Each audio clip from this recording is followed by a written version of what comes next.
welcome back to another video. I know it has been a while. We are excited to be back, and we're excited to have this video be sponsored by the one and only Tuftex. They sent us some of their shades of blues, so we are going to be reviewing those and showing you guys what those look like. So let's jump in and check them out. All right, this is our first color. We have Tuftex Sea Glass. So I do have a 17-inch in here because I had some, and then they sent us the 11s. So you can see how pretty these look. All right, this color we have here is just your Tuftex blue, your base blue color. It is very vibrant, it is very bright, it is very royal blue, I would say. This reminds me of my high school colors right here, but this is your standard blue color. Gorgeous. Got an 18 in there, which we had some extras of, and they sent us the 11s. All right, this one I was really excited about. I have not tried this color before. This is Tuftex Blue Slate. As you can kind of see, it is kind of a like dark grayish blue. It is so nice. It's kind of a nice little retro color. This is probably one of my new favorite blue shades. Here is the Tuftex Navy. We have used this color before. We used this for our 4th of July garland. This is a very nice deep navy blue color. All right, last color we have here, we have this in the 5 inches. This is gonna be your Tuftex Baby Blue. So again, I just wanna do a quick shout out to Tuftex because they are favorite brand to use for a few reasons. As you can see, their colors are very bold and they're not like translucent balloons. The latex is very thick and durable. They hold their shape really nicely. You can easily get that rounded shape instead of the oval shaped balloons that we don't want to see. Last but not least, but if you do the technique that I use where you tie the necks of the balloons together, Tuftex is amazing for this because their necks are super long, super stretchy, and easy to tie as long as you're inflating your balloons correctly. Huge shout out to Tuftex. Thank you again for sending us these shades of blue. We are so excited to make something. For today, we are going to be creating something on my arch behind me here. We're thinking a little bit more of a moon gate where we're kind of going through the arch. What you're gonna need to get started are the following things. All right, so here is our arch. This arch we just purchased on Overstock. This is the heavy duty arch, as well as some sandbags. Next up, you're gonna want, obviously, your balloons already inflated, preferably. You'll have your 5 inches inflated and put into mini garlands. You have some 18s mixed in with your 11s and a few mini garlands, and then maybe just some with just 11s. So we have all these already inflated and put in a bag. You may or may not need, I've kind of done this both ways, are some 260s.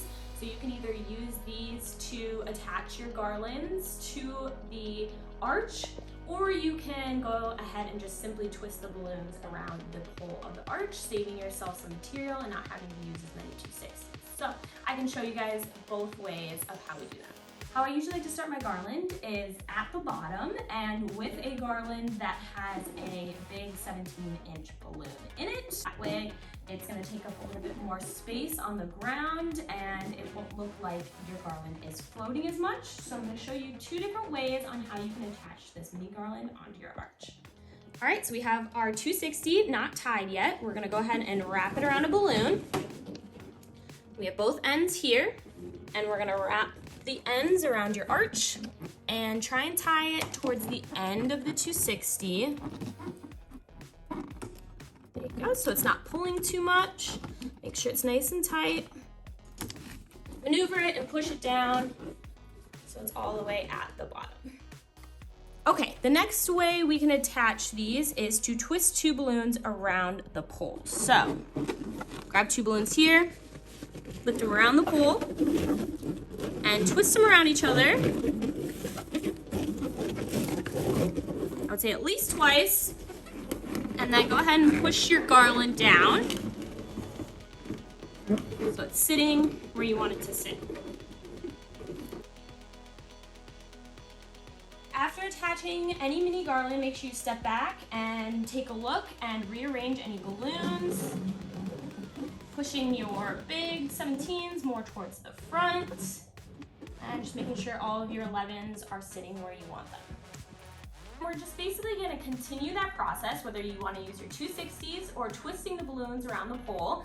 You're going to continue doing that to create the shape and the base that you would like. Make sure you can do whatever order colors you want. I like to do like a few of the same colors together to kind of color block.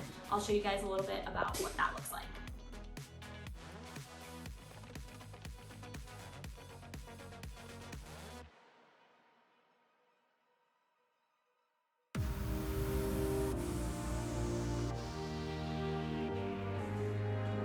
All right, so if you wanted to make a full arch, obviously we would keep going around the shape of the pole. For this particular install, I actually want to go through the arch. So now that I have my first 2 garlands in the Tuftex blue attached to the pole, I am now going to attach this next garland in navy via the necks of the balloons back into the blue instead of attaching it to the pole, because I'm going to want to have it kind of freestanding through the middle of the arch. So we're gonna go ahead and do that next.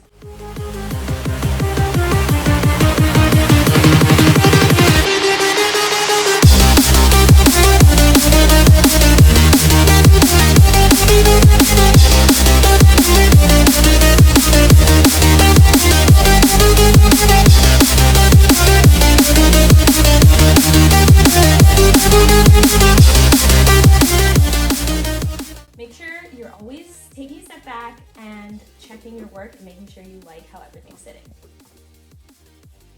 All right, now that I feel like I'm at a good stopping point at the top, I'm actually gonna return down to the bottom of the other side, so that way this mini garland that's at the bottom will be lifted up off the ground and we can have them meet at the top.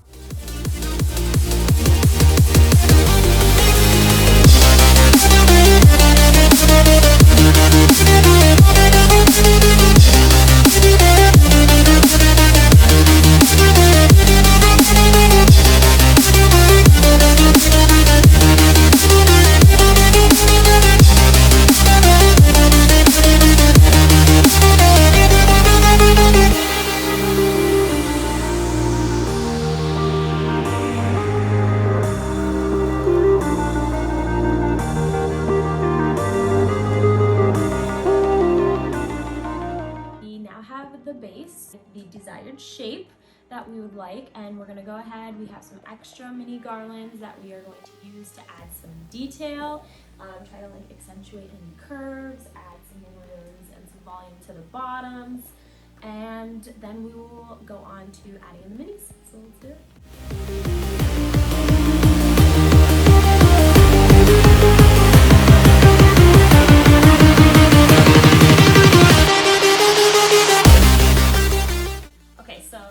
Trick as I'm going and attaching in my mini garland, especially when it comes to details, I like to take a look at it as I go, and if I see any like kind of spacing where I want the balloons to be a little bit more, you know, clumped together, all I'm going to do is just go in there and grab a neck from this top garland and a neck from this bottom garland and tie them together, and that'll just kind of help like compact all the balloons a little bit closer together.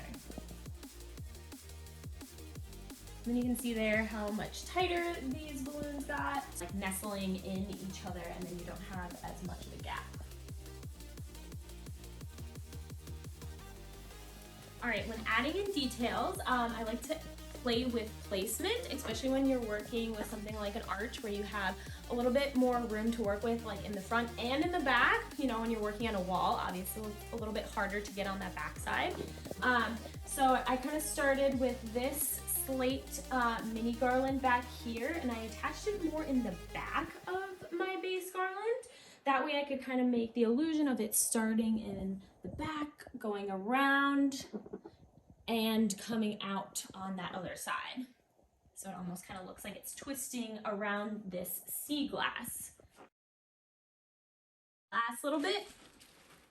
Time to add in the minis. This is probably my favorite part. I know it's Zach's favorite part.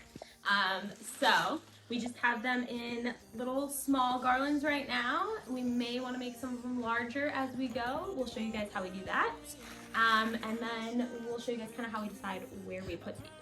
So we have our minis here. I think we're actually gonna end up attaching both of these together, and we're gonna use them to kind of tie this slate color into this blue color. So we're gonna probably attach these and use these almost as like a connecting point, wait for it to kind of do that transition.